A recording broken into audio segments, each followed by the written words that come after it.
Medak MP Raghunandan Rao సంచలన వ్యాఖ్యలు చేశారు. మాజీ సీఎం కేసీఆర్ పై ఈడీ కేసు నమోదు చేసి అధికారులు వచ్చారు.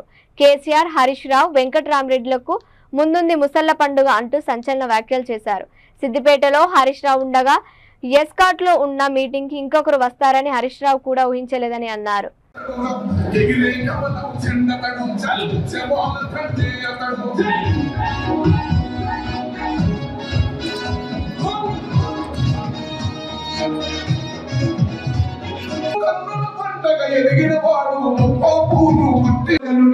దయచేసి అని మర్చిపోదు. భారత ప్రజాస్వామ్యం డాక్టర్ బిఆర్ అంబేద్కర్ గారు చెప్పారు, 1,00,000 కోట్లు వెంకట్రామరెడ్డి ఓటుకి ఎంత విలువ ఉంటుందో పొద్దుకి మాపడికి మువ్వలేని మా కార్యకర్తల ఓటు కూడా అంతే బలం ఉంది.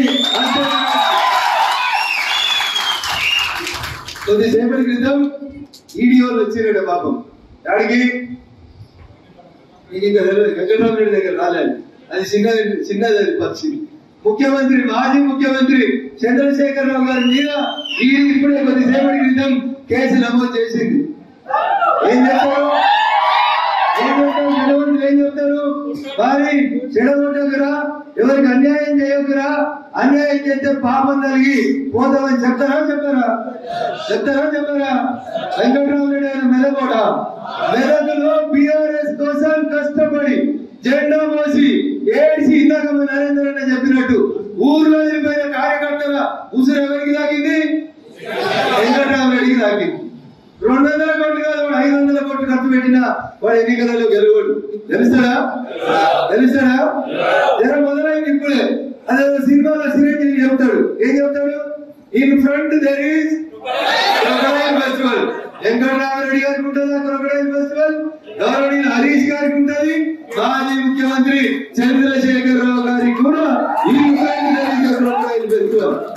పడ్డాడు ఎప్పుడు చెడ్డాడు కాదు, బాధపడద్దు. ఆడబడ్డం, గాయపడ్డం, దెబ్బతిన్నాక పులి కొంచెం గట్టిగా వస్తుంది. దుబ్బాకల దెబ్బ కొట్టినని చాలా ఎగిరి 6 అడుగులు ఉన్నాడు అన్నాడా? నిన్న సిద్దిపేటకి ఆయన ఉండగా ఆయన కూర్చున్న మీటింగ్ కి ఎస్కాట్ లో ఇంకోటి వస్తాడని కలగట్టాడా? ఎప్పుడన్నా హరీష్ రావు అంటాడా? నిరూపించినవా? చేసినవా? ఇది సంకల్ప బలం. నేను గెలుస్తారా? బరాబరి గెలుస్తా. ఇందాక ఎవరో చెప్పారు, అక్కడ పెద్ద పెద్ద వాళ్ళు ఉన్నారన్నా, ఎమ్మెల్సీలు ఉన్నారు, ఎంపీలు ఉన్నారు, వీళ్ళు ఉన్నారు, వాళ్ళు ఉన్నారని. ఎవరున్నా ఏం కాదు, నీ ధైర్యం నేను గెలిపిస్తారా? గెలిపేయాలా? దానికి సజీవ తార్కారం మీ ముందర ఉన్నటువంటి రఘునందన్ రావు. అంతేనా? మనం 100 కోట్లు వచ్చినమా? కోట్లు 1000 వచ్చినమా? బీర్లు ఇచ్చినమా? బిర్యానీలు ఇచ్చినమా? 3 ఏళ్ళగా కదలకుండా కూర్చొని పువ్వు ఆయుధంగా పెడతామంటే కదులుతున్నా? ఎవరైనా కదులుతురా? అదే టీఆర్ఎస్ అయితే ఇప్పటిపోయి అండలు కూడా ఎక్కకపోదు. ఇక ఇది భారతీయ జనతా పార్టీ కార్యకర్తలు, నాయకుల యొక్క లక్ష్యం, లక్షణం.